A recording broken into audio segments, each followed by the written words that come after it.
连年战乱，田地荒芜，礼崩乐坏。后晋天福年间，关中大旱，饿殍遍野，征粮的铁蹄踏破村落，如同诗人韦庄诗中所记：“六军门外已将失，100万人家无一户。”张义军节度使张彦泽太尉军命安定县所进诸户，每户数均资1担，粮食不够，用肉来凑。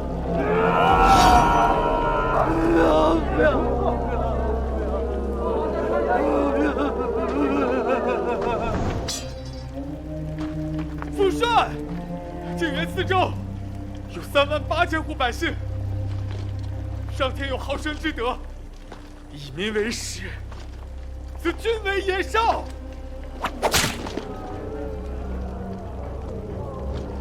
没用的货，老子咋养出你这样的窝囊废？你杀还是不杀？再不杀，老子就杀了你当军粮。儿子的命是父亲给的，父亲要杀就杀，只求父亲能饶了这些无辜的百姓。大郎，你既见不得他们吃别人的肉，便割了自己的肉，喂饱他们。佛祖，我儿慈悲，欲效仿你，割肉以示同袍。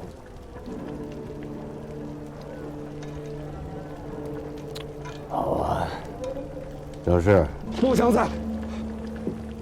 放了他。太尉息怒啊！大衙内天性纯孝，还请太尉开恩呐！我不止这一个儿子，经元军上门二郎，皆是我的骨肉。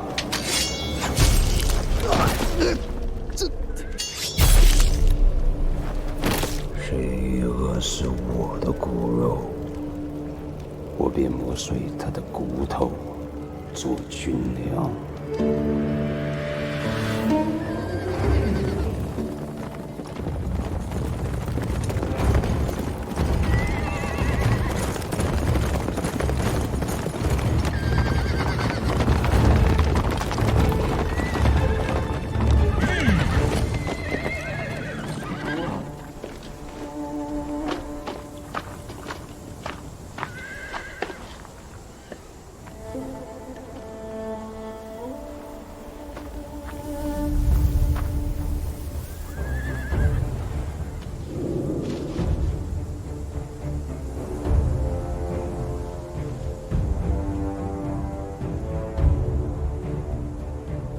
把天子赐的荆节取出来。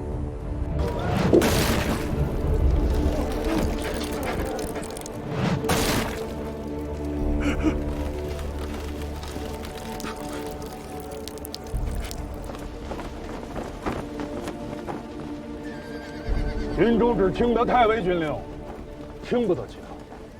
如今太尉不在营中，便是天王老子来了，也得在这儿乖乖候着。还请这位兄弟知晓通报，侍卫亲军副都虞候赵弘金持节在此，只为提调张义军节度长书记张师回宫勘问。天子诏令，不得轻忽啊！天子，他说天子，认识吧？认识。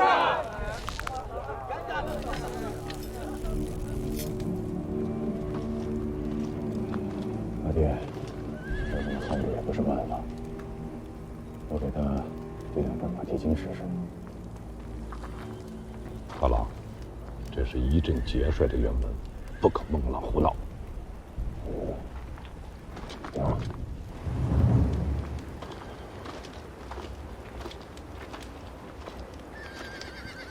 两位哥哥，请啊！小弟有一事不明，想请教哥。小弟听说，面节如面君，天子荆节当面，三军俯首，将胜屈膝，怎么到了此地，却改了规矩？你这小子，好不识趣儿！天子是太尉和令公们立的，而太尉和令公，又是咱们这些厮杀汉推戴起来的。也便是说，咱们这些臭丘巴，是令公和太尉的恩人，也便是天子的恩人。你们说是不是啊？是。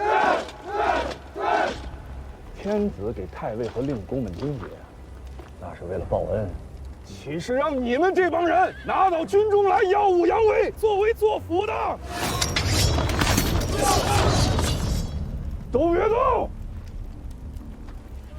听你们哥哥的话，不要乱动。弟弟我气力小，手也不稳重，莫伤了你们哥哥的性命。请张玉军节度使张书记、张氏出来，天子有话要问。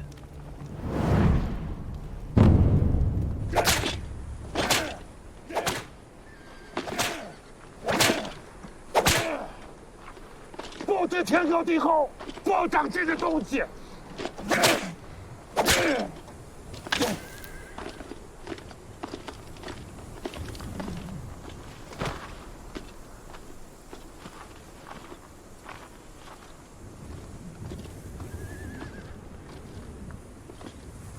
你是张氏，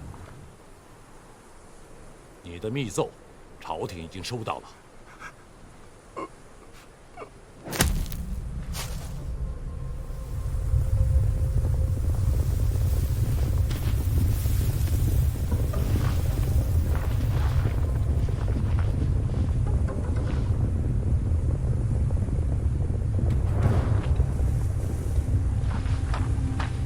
阿爹，阿爹，有追兵，听笛声，至少一个队。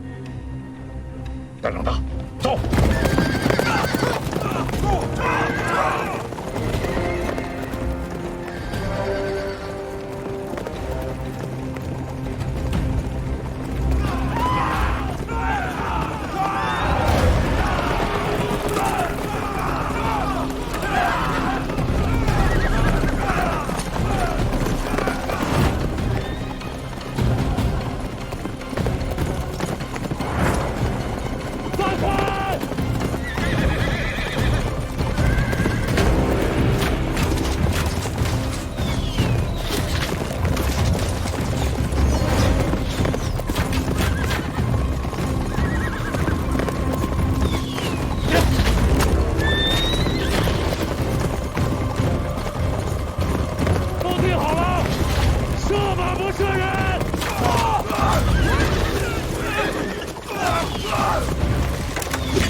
我是侍卫亲军，马步军副都虞候赵弘殷回京复命，速开城门。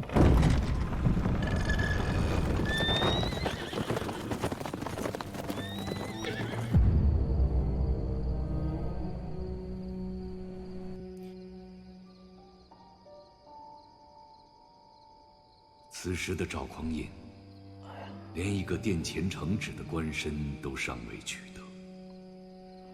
作为一名以节度使为人生目标的将门子弟，他无法想象，天下间竟然还有张彦泽这般毫无人性的节度使。他不明白，这头残暴的野兽是如何执掌一镇权柄的。他更不明白，面对这样的恶行，大殿内的君臣们又在意些什么？大衙内被太尉一刀割喉，当众碰了大衙内。铜魔寨、骨肉糜，那是皇朝，不是朕的节度使。事涉国家重臣，儿臣以为理应查问清楚。此人构陷朕的节帅，离间君臣之意。荐送荆州，交由张彦泽自家处置。陛下，下官所言句句属实，请陛下明察。请陛下明察，陛下，请陛下明察，陛下。赵红英，末将在。你办得好差事啊！末将万死，末将万死。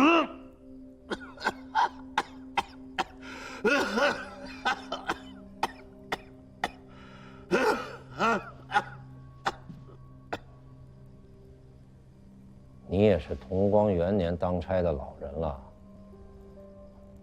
罢你为指挥使，留侍卫亲军司听命。谢陛下。我想不通，这样还有天理，还有王法吗？就因为他是节度使，因为他手里捏着1万多兵马，这就是天理，这就是王法。当兵的做了太尉，连自己儿子都吃得下去，是畜生都不如。大郎，我没说错吧？爹给你找了一个浑家，是你贺伯父家的3丫头，早点把婚事定下来吧。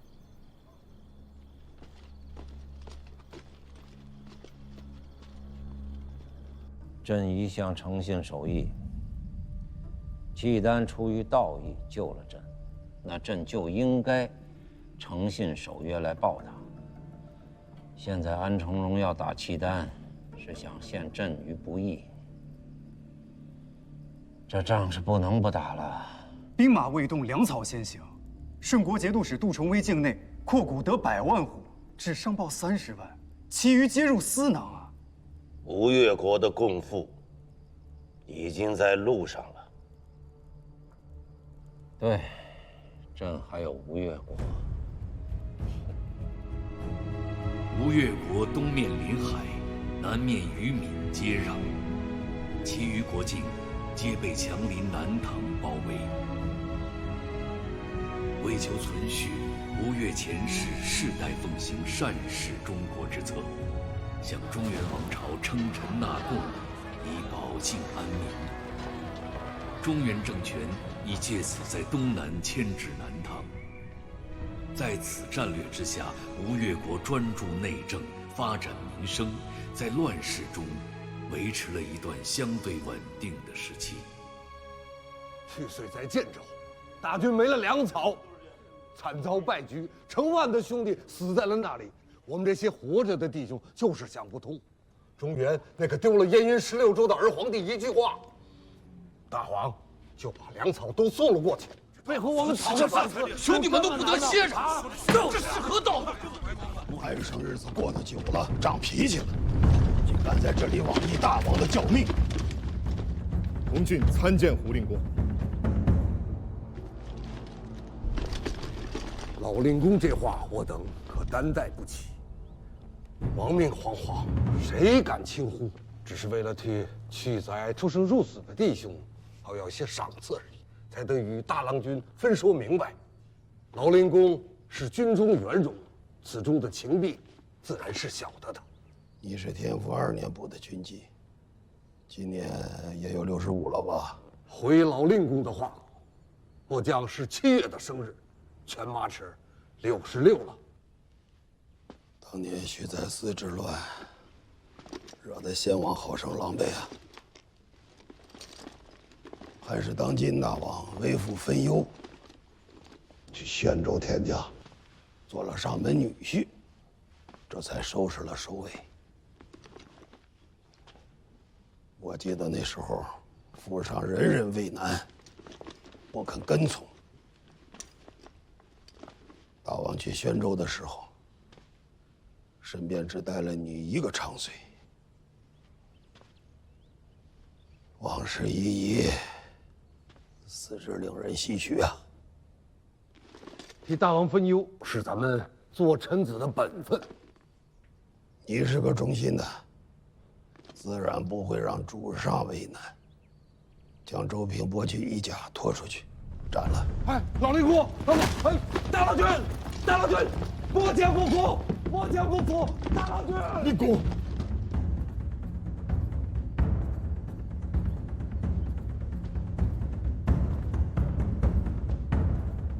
军中这些囚霸，畏威而不怀德，承平日子过得久了，难免被拦懈怠。令姑他这。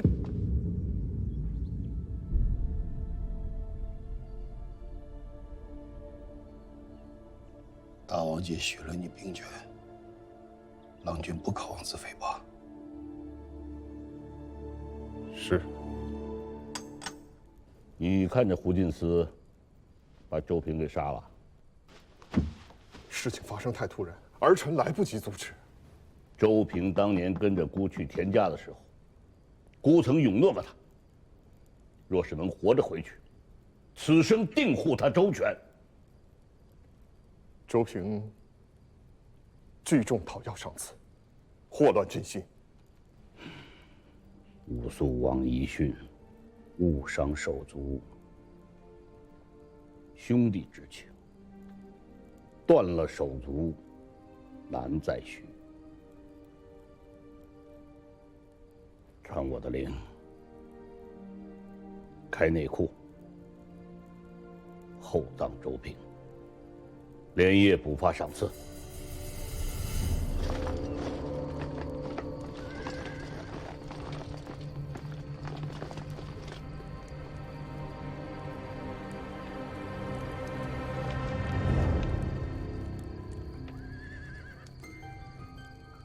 内库为王上私产，不由户部、外府节制，不奉王命，一卷一厘，亦不能支纳。职责所系，请记疑，恕末将无礼。都将须看清楚了，这可是大王手教。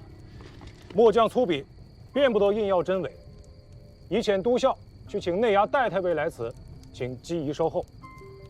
王命如火，恐不能稍待。便不得真伪，请恕末将不能奉教，得罪。戴太尉不到，但有一人进得门前10步，就地格杀。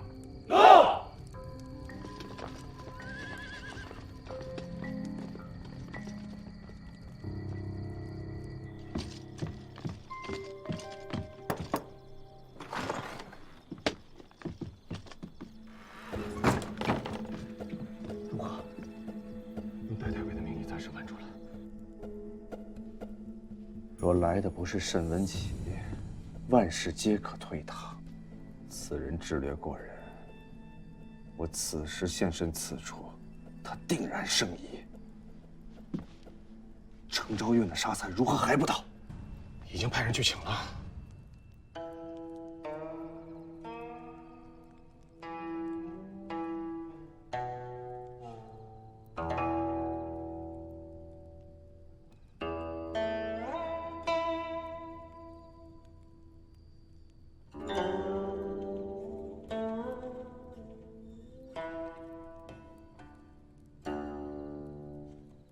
事发猝然，都将都监潘东主如大汉之叛甘霖，还望东主随下官速速进宫。库里没有足数的纯色绢帛，我去了也变不出来。东主，此事干系天大，若被人揭了盖子，不要说下官、都将、都监，便是几位太尉都难逃罪责。都将何能独善其身？纯色的不够，杂色的凑齐便是。去吧。那杂色的能凑齐吗？菲律和殿青都凑上的话，当时能凑齐。只是那还只是个屁呀！现在都已经火烧眉毛了，哪还有那么多顾虑？打开右柄、右丁、右屋3间库房，准备好木箱子。诺。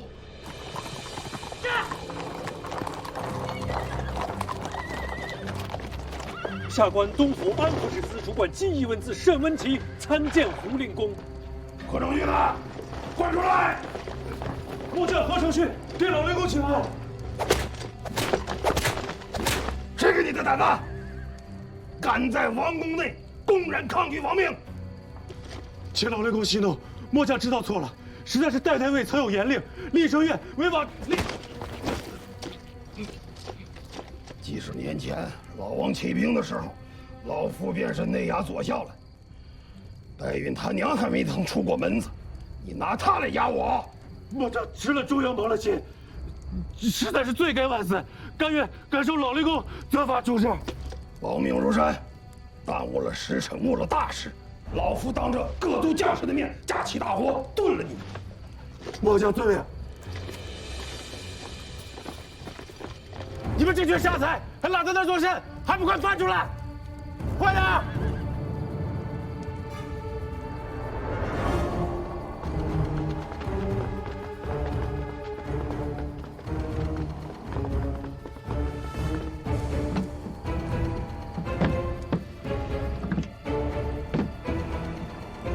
快点！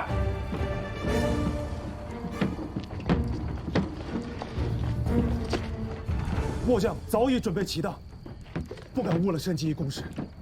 何都将，本官未曾入库亲自拣选，收据回执要缓些时候给你了。末将幸得，公事要紧，收据回执，不劳申级辛苦。3日之后，末将自己登门去取。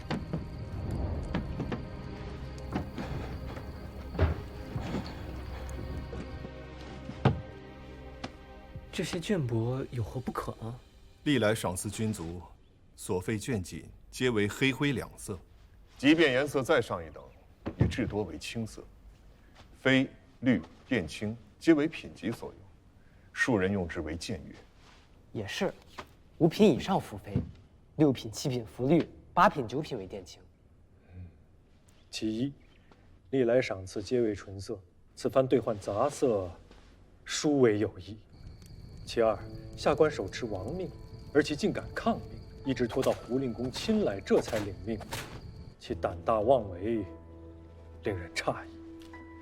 其三，历来出赏都是各衙司入库拣选，自行包裹装箱运，他却没容下官入库，直接装好送了出来，平白搭上几百个木箱子，这些可都是要在账面上销账的。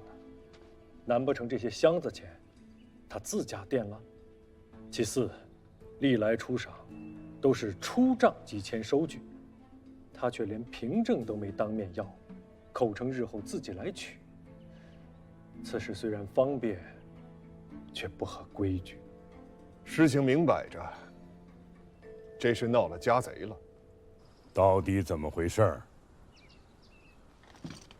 实在是末将吃了猪油，蒙了心。这等唬了外人的鬼话，说给沈文琪听听也就罢了，拿来搪塞老夫，你当真是活得不耐烦了？内衙诸军向来是太尉管着，如今平白冒出个内外马步诸军都统军使来，未曾知会太尉，便要打开内库。末将也是心中惶恐，忧心坏了太尉的军法规矩，这才做下了糊涂事。你半分都不糊涂，你是聪明的过了头。统领亲卫第一都不过2年的光景，你便在西湖边上置了2处3进的院子，娶了9房妾室。你当老夫眼睛瞎吗？末将实在不敢欺瞒老太尉。任都将以来，受了外官不少孝敬，只是有2条，只手不敢有亏，营中粮饷不敢克扣空额。若是犯了这2条，末将情愿万箭穿心。敢不敢，犯不犯，不是你这张利口说了算。你将内库2年出入的账籍送到老夫府里来，你死不死，总要查验清楚，才有公道。谨遵老太尉军命。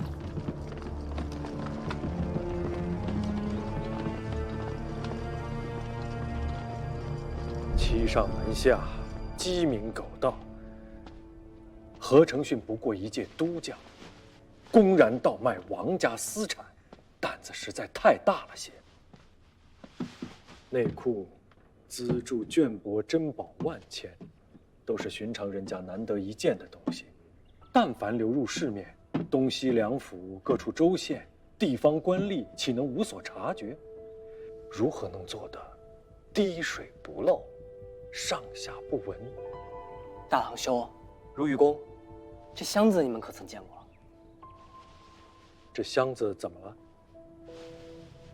官府藏运绢帛用的都是大箱子吧？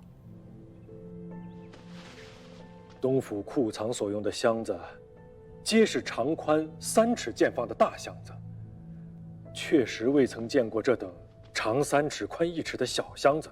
这就对了，这小箱子我却常见。西府城中18家挂山月社招牌幌子的门面铺子，所售卖布匹、绢帛，均用的是这等小箱子。九老，此事干系非小，你切莫卷进来，开开心心的当鱼帐子便好了。小弟醒得了。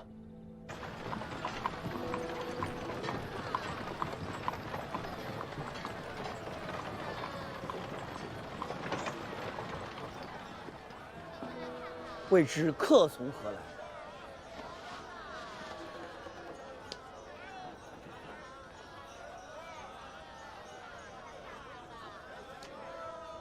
我家东主已在听雨轩恭候大东主多时，请大东主移步。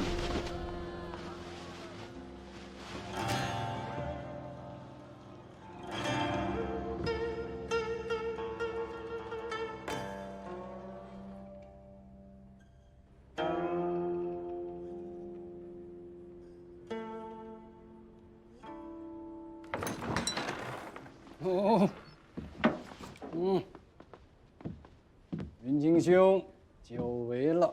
程兄，快请，请。今日却有什么菜色？速速报来。启禀东主，上一遭试过一次厨的鱼虾小厮，却也请来了，颇费了小人一番心思。论及调制愉快的刀下功夫，楼里的鸡年老厨却不及这小鬼头之万一。今日大东主登临，正好让他好生伺候一番。口腹上的事，我跟云清兄都不甚在意，人要妥当，这才是大事。东主宽心，那小厮惯常在鱼肆码头厮混，许多老鱼子都识得，是知根知底的本地人。罢了，下去吧。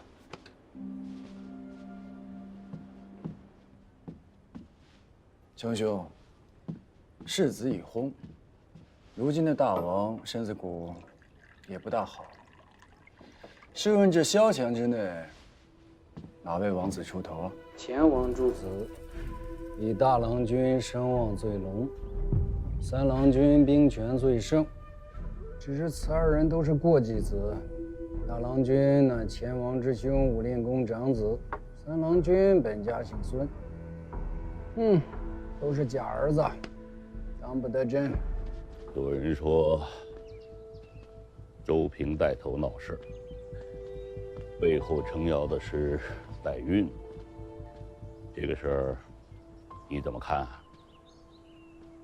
若真有代太尉撑腰，周平死不了。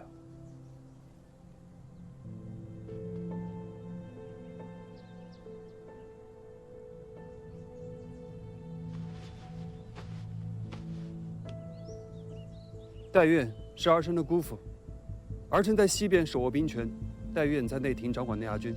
即便没有好事之人的谬论，为了大局周全，恳请父王罢了儿臣的兵权。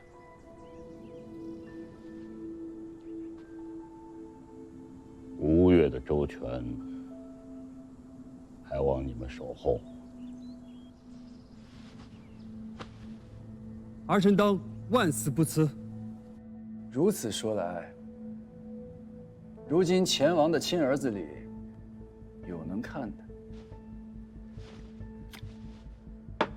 六郎君称得上老成谋国。大王，六郎君来了。传他进来。诺。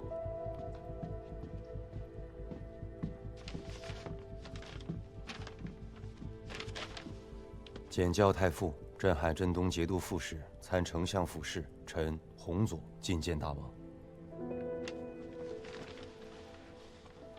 每次都是这样啊。你不嫌啰嗦，姑都嫌你聒噪。明明是个少年，你装什么老成持重啊？怎么？你还非要姑赏你个暂拜不明不成？臣知错。有郎比你小不了几岁，你看看你们两个在一起，一个志气未脱，一个老气横秋的。九郎不曾进相府。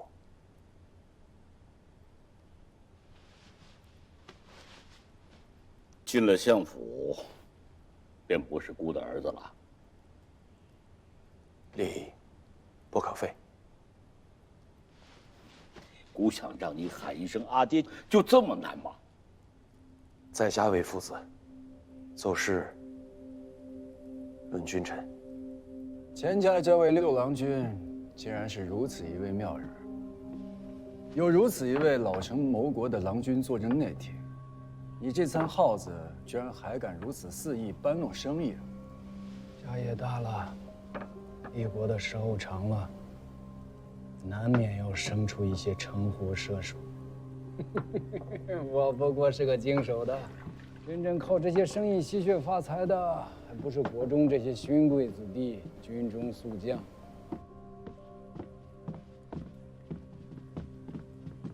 东主，头菜来了。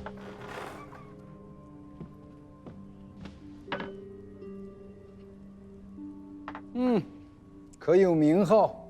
这酒壶乃是1等1的细瓷，那里的酒乃是自家酒房酿制的新酒，名为月夜。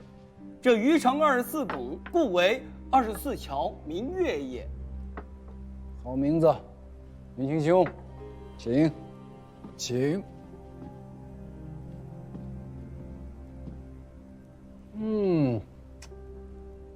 细嫩鲜滑，入口即化，果然有点意思。赏，快谢赏啊！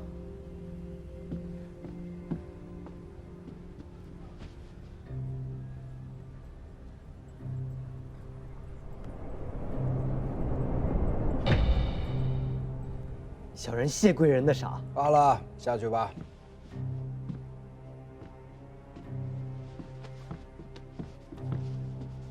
侯长史留意下，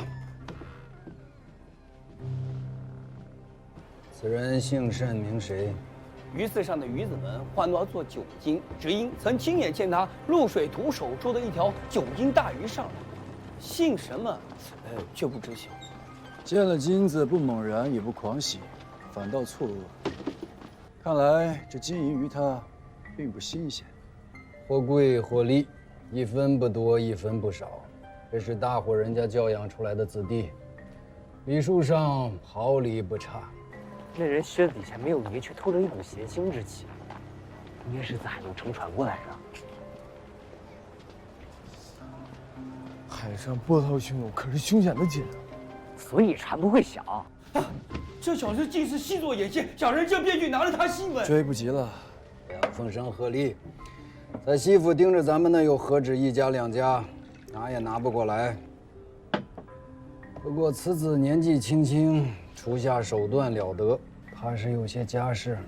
你去市舶司查一下，今日入港的商船最少300料以上，入港的时辰应当是卯时到巳时之间，应该不难查到。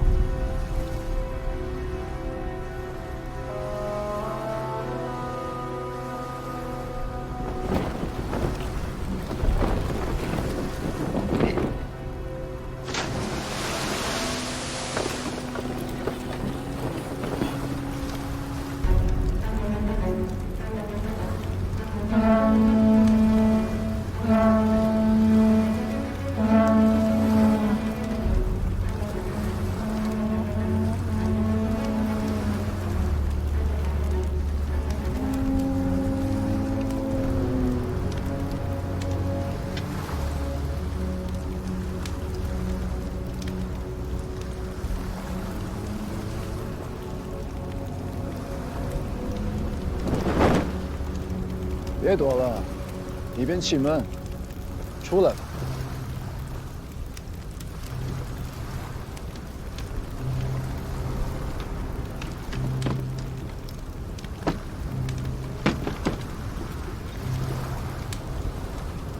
哈哈哈哈哈哈！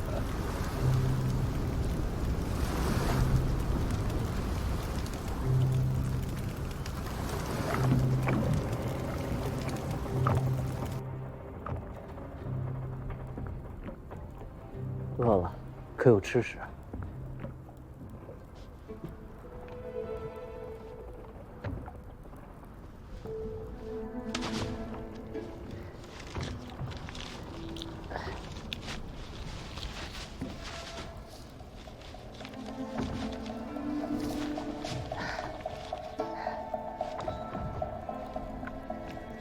你们几个留心脚下啊！留心脚下！你们两个轻点踩啊，都慢着点。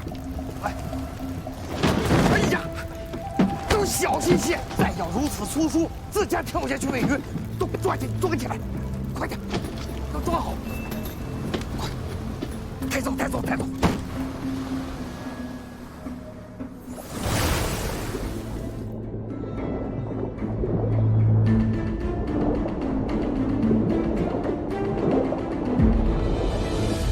被足下见笑了，实在是饿得很了。多蒙馈赠，足感厚德。黄龙岛的于大娘子，是你什么人？在下，并不知于大娘子是何方神圣，东海之上闻风丧胆的黄龙海贼，却是听说过的。如此说来，你潜入山岳社，并非为了生意。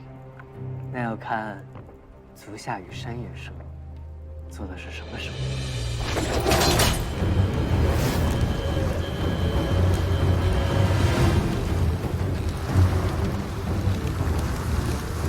都慢着点，都慢着点！哎，你们几个都小心点！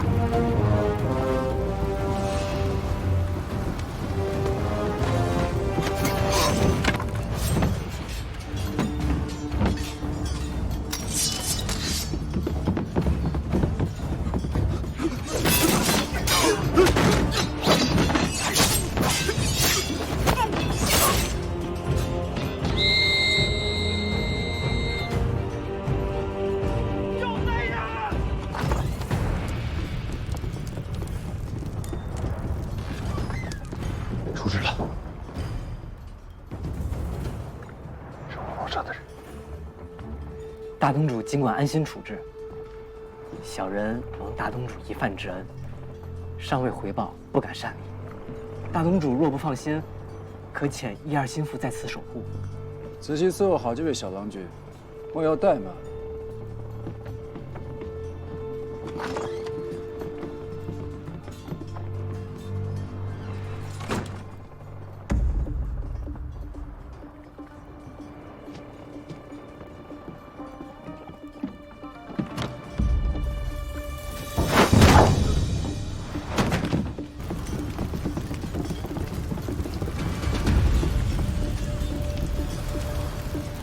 郎君慢一些，快点！站住！